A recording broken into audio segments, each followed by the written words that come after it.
ఎన్నికల్లో ఓటమి షాక్ నుంచి కేసీఆర్ ఇంకా తేరుకోలేదన్నారు సీఎం రేవంత్ రెడ్డి. దొరల గడీల పాలన బద్దలై ప్రజాపాలన వచ్చిందనే విషయం ఆయనకు అర్థం కావట్లేదన్నారు ఆయన. రాజీవ్ గాంధీ విగ్రహాన్ని కూలుస్తామన్న బీఆర్ఎస్ నేతలపై మండిపడ్డారు.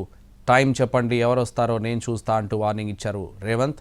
తెలంగాణ సచివాలయం ఎదురుగా రాజీవ్ గాంధీ విగ్రహావిష్కరణలో పాల్గొన్నారు సీఎం రేవంత్ రెడ్డి. ఈ సందర్భంగా కేసీఆర్, కేటీఆర్లపై తీవ్రస్థాయిలో విరుచుకుపడ్డారు. మొత్తం దిగమింగాలన్న ఆలోచన ఇవాళ కుటుంబానికి పట్టింది. వాళ్ళు ఊహించలే కాంగ్రెస్ పార్టీ కార్యకర్తలు బండకేసి కొడతారని. ఇవాళ ఇంకా షాక్లో నుంచి తేలుకోలే.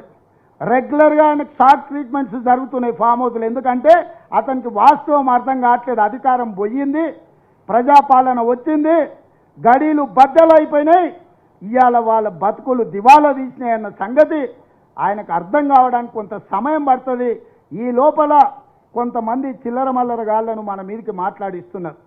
కాంగ్రెస్ పార్టీ కార్యకర్తలారా అప్రమత్తంగా ఉండాలి.